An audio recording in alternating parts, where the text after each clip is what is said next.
Florida Governor Ron DeSantis visiting Illinois to, in a way, show his support for law enforcement. Let's go ahead and get to that.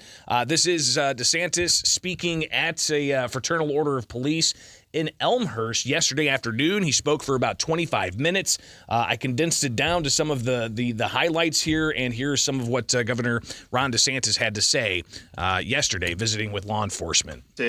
A message about the importance of safe communities, the rule of law, and by standing by the people that wear the uniform and put themselves at risk to protect us. I'm very proud of what we've been able to do in Florida. I have a laundry list of things that I can brag about. We're the fastest growing state in all of the United States. We are #1 for net in-migration every year since I've been governor. Illinois, of course, is having a lot of out-migration. We're #1 in economic freedom. We're #1 in new business formations. Of course, we're #1 in tourism. We're #1 in GDP growth amongst all large states. #1 in education freedom. #1 for parental involvement in education.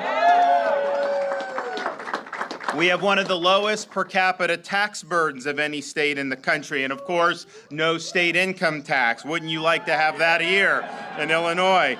We have one of the lowest debt per capita burdens anywhere in the country, and we currently enjoy a record budget surplus. So you see what we've been able to do. Unemployment rates a point and a half lower than the national average. I'm sure it's much lower than here in Illinois.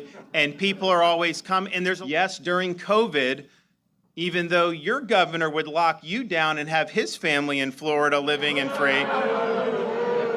And many other lockdown politicians would do that. It became like a cottage industry that they'd always end up attacking Florida, that we were somehow being reckless by letting people make their own decisions. Then you'd see them down in Palm Beach, or you'd see them down in Miami. So that was something but people come, yes, because they did want to flee some of the COVID insanity that was going on in many of these other jurisdictions.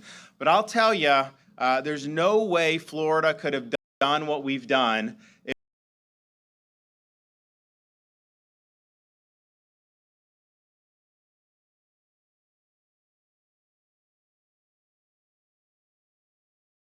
And for the success of not just Florida, but for any community, because you're not going to have a good economy if the streets aren't safe. You're not going to have good education if people don't feel safe. None of it works unless you have the foundation of public safety. And here's what we know, particularly over the last few years. The reason why you have crime that has spiraled out of control in so many of these different areas is because you have politicians putting woke ideology ahead of public safety.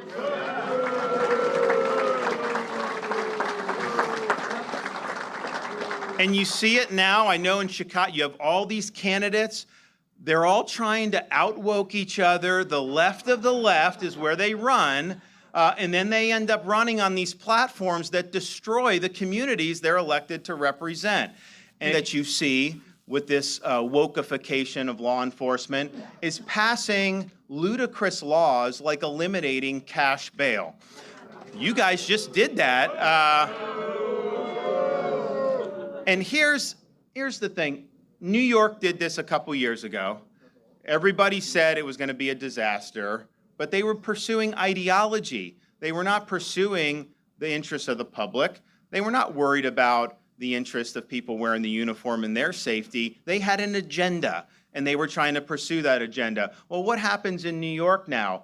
If you have police officers go out, risk their lives to be able to apprehend a criminal, you bring the criminal in, and then they're in front of a judge, and in New York State, the judge is not allowed to consider whether that person's a danger to the community when they're making the bail decision. So what happens? They end up having to just release these people. So then you have the police officer who already had to risk his life to go into a situation to deal with this guy, then 2 weeks later gets called in to have to apprehend the same guy over and over again. How is that something that is good for public safety? And so it's been a total failure.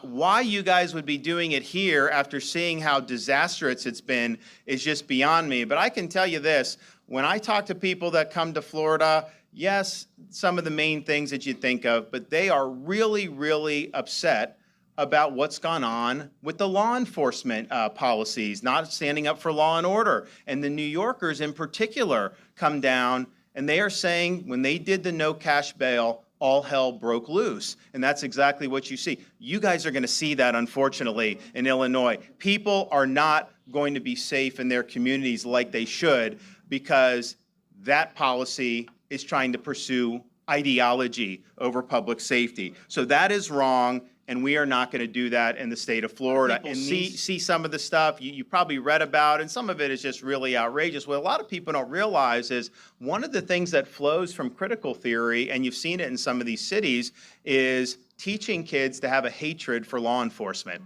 They actually have things where they will say that law enforcement are gunning down racial minorities with impunity, without any evidence. And that's just a slander on the people that wear the uniform. So the goal of critical theory with respect to police is to basically sow a hatred amongst very young people for those who are wearing the uniform. And in Florida, we reject that. That is totally inappropriate and that is wrong. But what all these different things that these states and these localities are doing, it all goes back to putting ideology ahead of what's right for you. And that needs to stop in this country. We got to start doing what's right for people.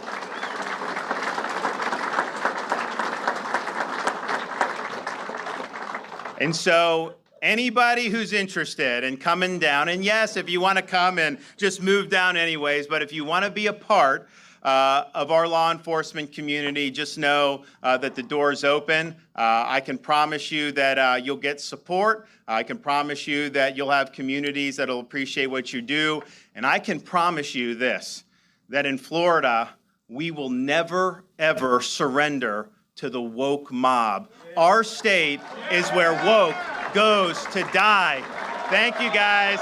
So again, that was Florida Governor Ron DeSantis attending an event at a Knights of Columbus in Elmhurst, Illinois. He did not make any, pronouncements that he's going to run for president, but a lot of people expecting that announcement is going to come at some point. And of course, you've got the stack of Republicans looking to possibly take on Joe Biden, continuing to stack up. But there were protesters outside of the event in Elmhurst, and even on social media, you have the likes of U.S. Representative Sean Casten, who made some comments on social media, in particular on Twitter, talking about how Ron DeSantis is a racist and a coward, and you are likely going to hear some of that as well from Governor J.B. Pritzker when he has some appearances today dealing with separate issues. But interesting to see the Florida governor come to Illinois, talk about outbound migration, talk about the Safety Act and no cash bail, talk about crime rates and so-called woke ideology taking over for public safety. So I wanted to share that with you, just some of the excerpts and highlights of DeSantis's visit here in Illinois. A lot more coming up, including the conversation about president and, in particular, what these various candidates are looking at when it comes to dealing with Ukraine, as President Joe Biden made a surprise visit. We'll get to that coming up here on WMA. So we talked last segment about Ron DeSantis making a visit to Illinois. He has not officially announced that he's running for president, but you've got a whole host of names that are stacking up, including Nikki Haley and even the possibility that Tim Scott could be throwing his hat in the ring. What about former Vice President Mike Pence? And they're all looking at making some stops throughout Iowa ahead of some caucus time.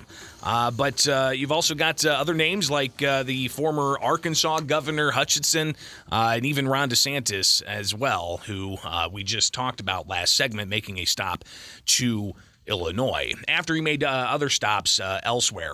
But what I think one thing that's going to be a really heated debate in this upcoming presidential cycle is that of what's happening with Ukraine and Russia and whatever possible alignments there may be when it comes to Russia, China, Iran versus the West. And we're starting to see some of those machinations develop and the alarms there, and even Ron DeSantis saying that it's the possible proxy war with China in Ukraine if China goes and backs up what's going on with Russia. But President Joe Biden making a surprise visit to Ukraine, and it's interesting to see some of the way this is being reported. But before going to Ukraine, President Biden talked about the funding levels and what we're doing for helping Ukraine. And it's not just with bombs. It's not just with tanks. What about boots on the ground? Oh, yeah, don't forget about pensions. Here's President Biden talking about that right before he left to go overseas. And to deliver much-needed humanitarian assistance as well as food, water, medicine, shelter, and other aid to Ukrainians displaced by Russia's war, and provide aid for those seeking refuge in other countries from Ukraine. It's also going to help schools and hospitals open. It's going to allow pensions and social support to be paid to the Ukrainian people so they have something in their pocket. It's also going to provide critical resources to address food shortages around the globe. So we've got a whole host of needs here in the United States, but the president announcing that indeed some of our tax dollars going to help Ukraine even pay their pensions, not just defend themselves from Russian aggression. But with President Joe Biden making that surprise visit overseas, you've got some of the things that he was talking with the Ukrainian president about, and in particular, the idea of even more dollars going to Ukraine, as you've got President Biden announcing $500 million more for Ukraine, and just pretty incredible where we're at right now. Here's just some of what President Biden had to say. Putin's war of conquest is failing. He also talked about how the country still stands. 1 year later, Kyiv stands, and Ukraine stands. Democracy stands. The Americans stand with you, and the world stands with you. And some natural sound with air sirens blasting off in the background. Surely you've seen that as well. But the president apparently sneaking into the country via a rail line that a lot of leaders have used to get in and out of Ukraine to Kyiv and elsewhere. So obviously, in the 2024 presidential election, the issue of Ukraine is going to be a focal point. You had a rally, Rage Against the War Machine rally happen in Washington, D.C., where there was a mixture of voices like former Congressman Ron Paul, former Congressman Dennis Kucinich. On opposite sides of the aisle, you had speakers like Tulsi Gabbard as well. But that rally over in Washington, D.C., being labeled a Russian sympathist rally. So, again, the politics is not going to go away anytime soon. This is going to be something that's going to be very much part of the debate heading into the 2024 cycle, and it seems like that cycle has already begun. All right, stay tuned. We got much more coming up here with WMAY.